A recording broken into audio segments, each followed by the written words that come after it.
my baby sister. You are you are special to me, and you will be greatly missed.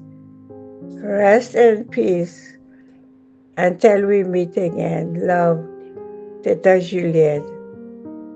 To my beautiful aunt, you've suffered for a while, and God needed you to come home.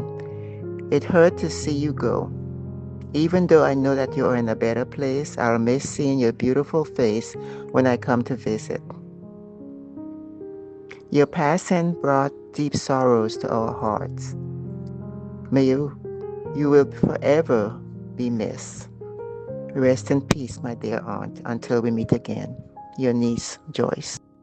My name is George Thomas, and Linda was my sister. My condolences to her, children, the rest of the family. Linda, I love you forever. Sleep tight, my love. Hi, my name is Gwen Thomas. This is George's wife, and Linda was my sister in law. My condolences to her children and the rest of the family. Love, Gwen, and we would always keep you in our hearts. Rest in peace. Hello, my name is Glenice Williams, and I am speaking on behalf of myself and my sister, Hermina Dawson. Linda was our aunt, and we send our sincerest condolences to her children and the rest of the family. We love you, Auntie Linda. Rest well. My name is Etienne Thomas. I'm one of the 5 children of my father, the late Francisco Thomas, Tanti Linda's brother. It is with deep regret I must say I do not remember Tanti as well as I wish I did. I believe the last time we saw each other was about 35 years ago, when I was just 9 years old and visited you all on St. Martin. Although I cannot clearly recall the sound of your voice, when I look at your picture I see my father. The undeniable Thomas family resemblance is there. Even though I do not have many memories of you, I've always been told of your kindness and warmth, and that is how I will always remember you. There's comfort in knowing that you are now reunited with your husband. Tanti Linda, please give my love to my father and to Uncle Louis. May you rest peacefully. And to my cousins and the rest of the family, stay strong and let us carry Tanti's spirits forward together. Good afternoon, Sharon. You asked me to speak something about your mother. The first thought what I have was when she saw me. It was years ago, and the first thing she would say, "Boy, you look like your father." And I suppose that was the way I know your mother. And she was a lovely lady, and also, of course, a mother for you and your brothers. And I have more than, I think, 30 years I didn't see your mother anymore. But one thing I want to say, I understand the pain that you're feeling right now, and that I can understand that because, also I lost my mother, 4 years ago my father, and last year my wife. That means I know where you're coming from right now, and I know what's going through your mind. And it's not easy, but we have to accept it because we know also we don't know where the day will come that we have to leave this world. And that means that only the Lord knows that, and we have to, of course, accept that because that is also a part of the life. We're not here forever, and of course, we don't want to leave our lovely brothers and sisters behind, but we're not here forever. And I want you to know I will keep praying for you and your brothers, because the Lord is the only one who will heal your heart and also for your brothers. And He is the only one who will give you the strength what you need together with your brothers to go ahead. And He will protect you, but you have to lean on the Lord. You have to believe in Him because He is the only way. There's no other way. And I want to encourage you to give your life to Him, accept Him in your heart, because He is the only one go bring you through this situation. I'm 24 years saved as a Christian, and I want to let you know that was the best decision I make ever in my life, to give my life to Jesus. And during the period of time in my life that I know, okay, I will lean on the Lord because He was give me the strength. He was strengthening me, and He did that also when my wife passed away. And yeah, I'm here with two children, and you know the situation. That means He's giving me the strength every day to go ahead and to do what I have to do as father for my three children that I have right now. And He will do the same for you and your brothers. That means, believe me, the Lord is on you and together with your brothers, and He will help you. But you have to lean on the Lord. You and your brothers together have to lean on the Lord. That is the honest way, and I will keep praying for you. Okay? Hello to everyone, family and friends. My name is Janet, one of Linda's nieces residing in France.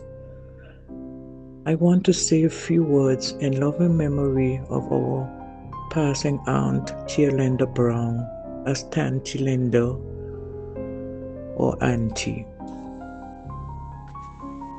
She and I get along very well from time I was a teenager. We spent a lot of time together until I left for France. But she was always happy to see me when I come home on vacation. She was a sweet aunt, a very loving person with her family. Auntie Linda was the baby of 3 elder sisters, which she respected very much and loved. Her older sister, France, which everyone knew, was not only her big sister, she was like a mother and a close friend. They had very close relationship, as I knew. Auntie always looked up to her. She could have counted on her at all times. She was the shoulder that she could have leaned on that would make her love grow stronger for her. They spent good and bad times together. They share happy moments for many years, family gathering, birthday, Christmas, New Year's, and other occasions. It was a pleasure for her to be with the family. She was a family person.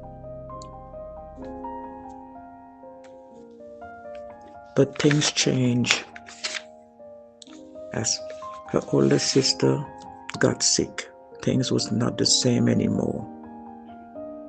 And the passing of her beloved husband was very hard for her to accept. She had no more strength and no courage to accept, to move on, so she gave up. Auntie, you are no longer with us. Your children, family, and friends will miss you. We have to cheer our family, not when they pass. We have to love them, parents, family, give them all the best while they are alive. They don't need us when they go on. God bless everyone. My name is Kafina Cassandra Azor, and I want to send my condolences to the family, especially to my best friend Sharon. Um, I grew up with Linda and Albert. We was neighbors, and they were good people. I have nothing to complain. Linda and my mom was good friends, and I grew up around them. And I'm sorry, my girl. I know losing the parents or mom is hard because I've been there. And my condolences again, sweetheart. I miss you. I love you. I know God gonna watch over you. To my dearest sweet grandmother Linda, I still have some trouble accepting the fact that you are no longer with us. So it will be like we went away without seeing each other for a while.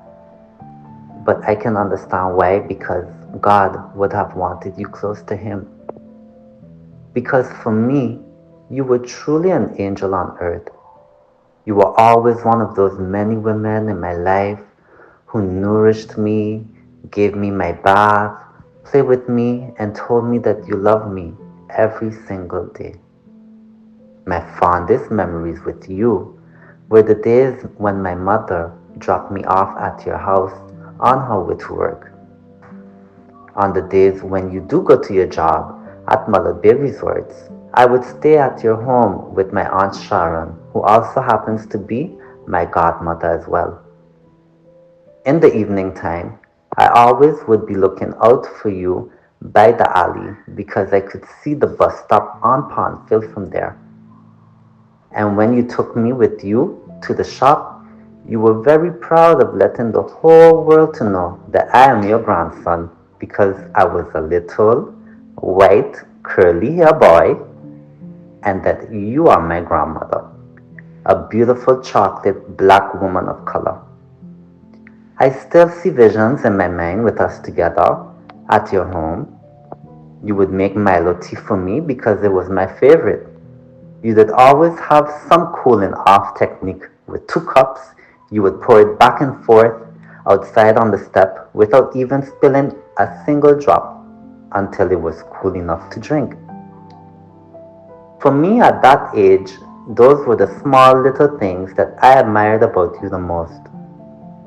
When my grandfather passed away in 2022 and I came back to St. Martin, you were so surprised, your face lit up immediately with joy, and that was the kind of bond we had. Pure, strong, and unconditional love. I was always a big fan of you, and this is my own special way I pay tribute to you, my sweet grandmother, Linda.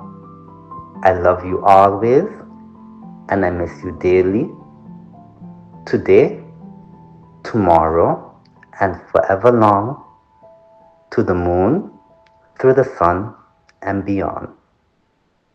May your sweet, beautiful soul, Grandmother Linda, rest in perpetual peace. From your grandson, Hensley Brown. My name is Otmar Andrieta. I'm married to Sharon. So, as Sharon's husband, I am the son in law of Linda. Linda is just somebody that if you meet her, you will never forget her.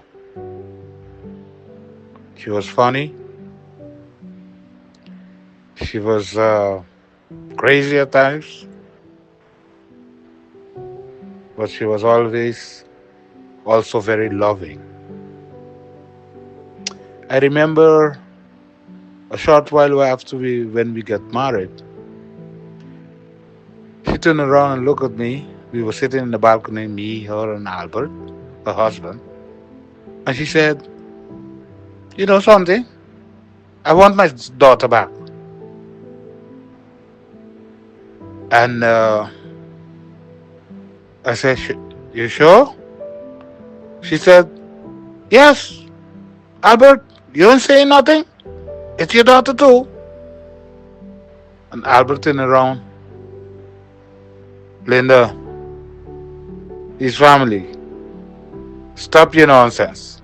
Sharon good where she is." She lifted up her head, look at Albert and say, "You hypocrite." So those were the things that you always remember about her. When my brother came to visit me once, he told my brother, "Take him with you because I could beat him up." So my brother say, "Why would you do that?" He say, "So you can come back." And my brother say, "But I don't need to come back. I will just send the boys." She said, "Okay, I won't beat him up then." So those are the sweet memories I have of my mother-in-law, Linda. May she rest in peace. because she deserves it. Thank you.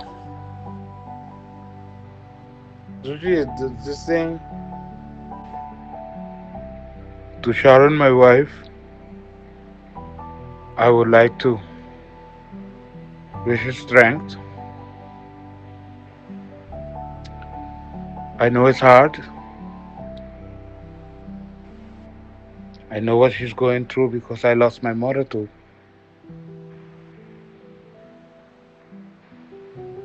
One thing I have to say, she kept the word because she always say, my mom and dad will never go in the old people's house. I will take care of them. And she did take care of them, both of them, to the end. Sharon, you have completed your promise and you can now relax and know that you are a blessed child. I wish all the best and that now that it's over, you could think about them kindly and live your life.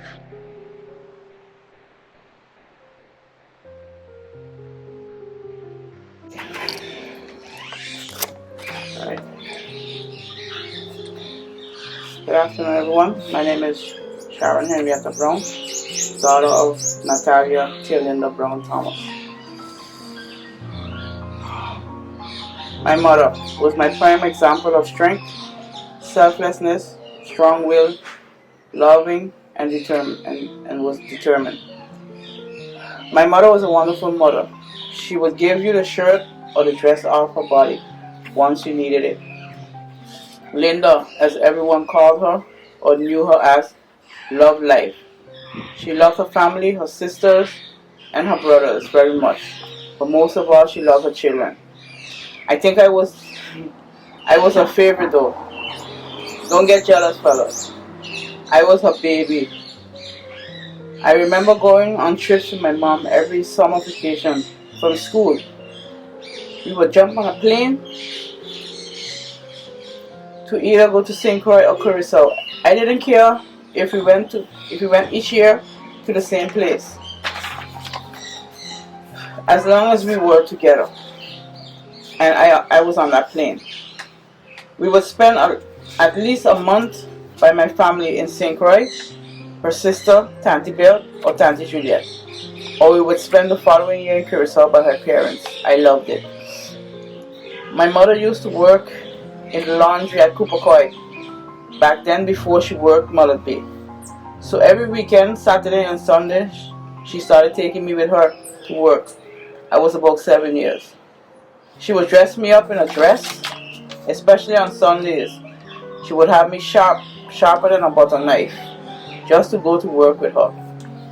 You ain't hearing fancy dress with fancy socks with frills at the end of it, and shoes with heels. Just all dolls up just to go in 4 towels. But I loved it. I would look forward for our weekends and going on the adventure at a hotel. My mother was a riot. I remember anytime I would ask her to buy me something, she would turn around and say, your face look like this or that, whatever I asked her for. Back in the days, Reebok and LA Gear sneakers was one of my favorite. So I wanted a pair. So we went shopping in town for back to school clothes. Back then, you could have wear your regular clothes to Oranje school. So I saw the pair of LA Gears and Reebok that I wanted. So I picked the shoe. And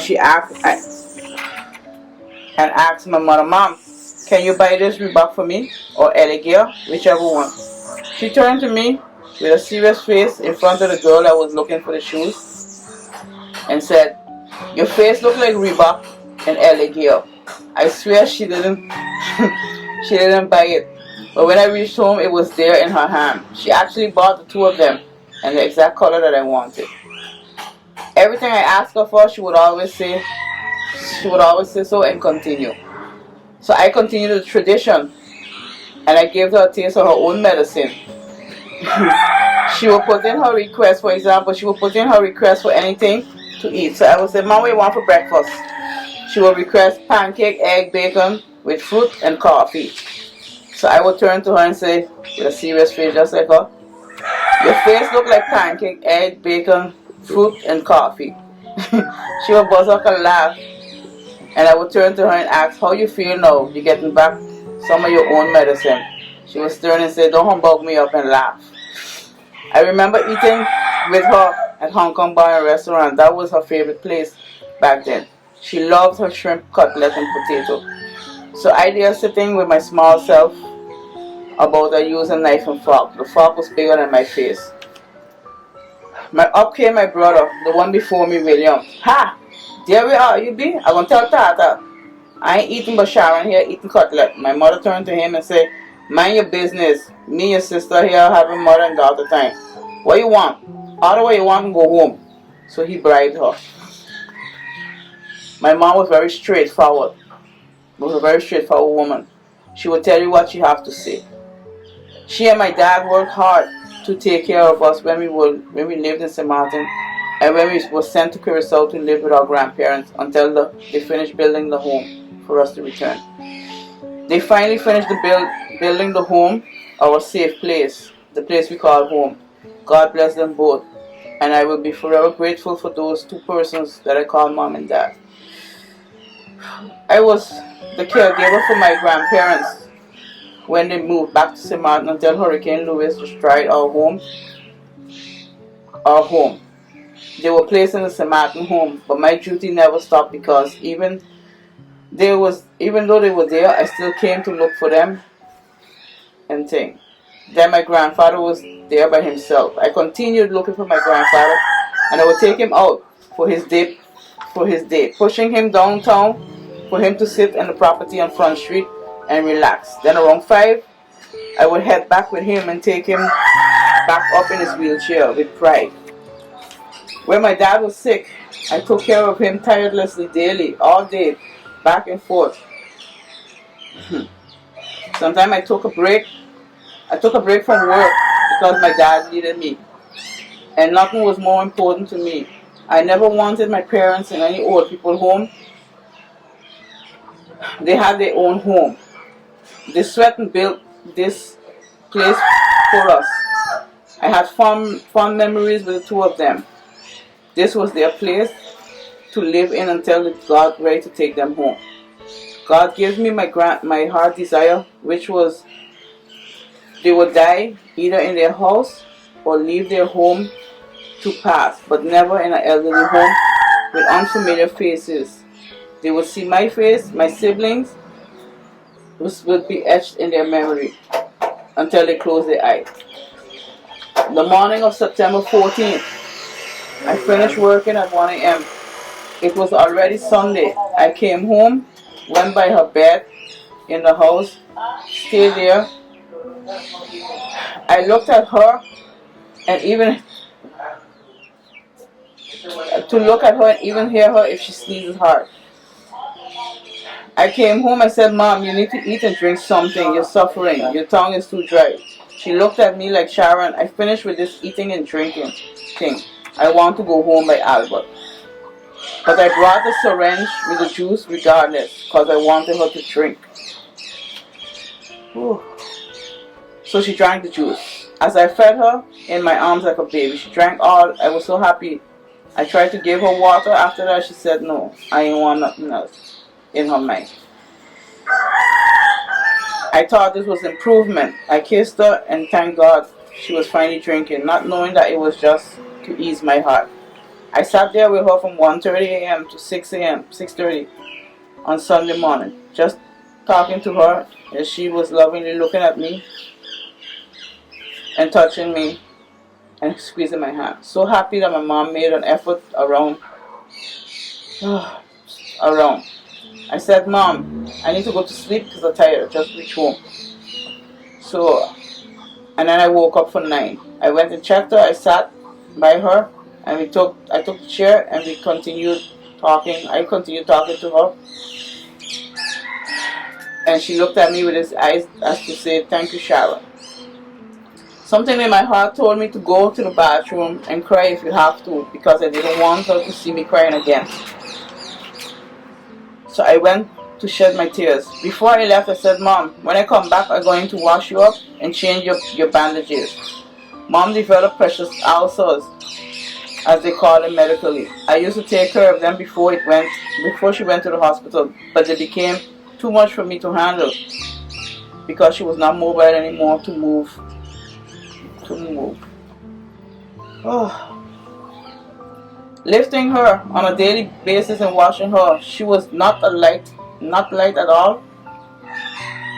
And tending to her ulcers, feeding her and checking her every 10 to 15 minutes. Little chance that I have to go and rest and lay down before I go to work. Ugh. The yellow man and my husband would keep an eye on her until I returned from home. It didn't matter what time I reached home.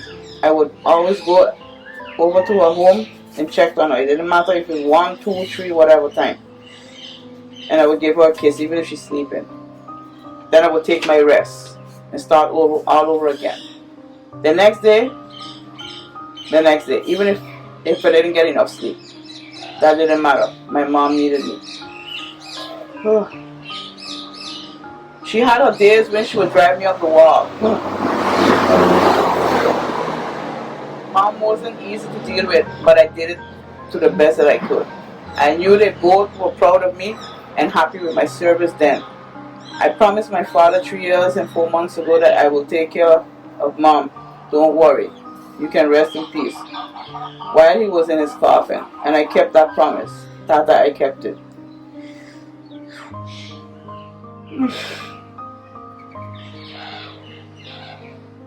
I love you both.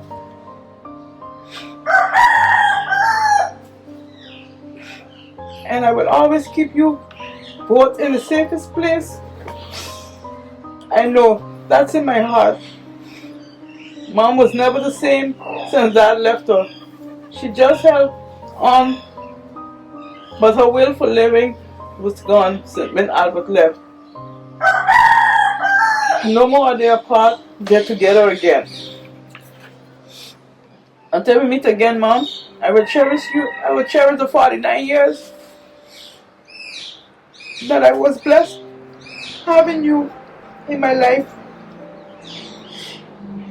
Give Tata a hug for me and watch over us, your children and grandchildren, but most of all, over me, so I may find the strength to go on without you both. This pain is heart-wrenching. I go on daily, but you could never see the pain my heart is feeling right now since my dad and now my mom left.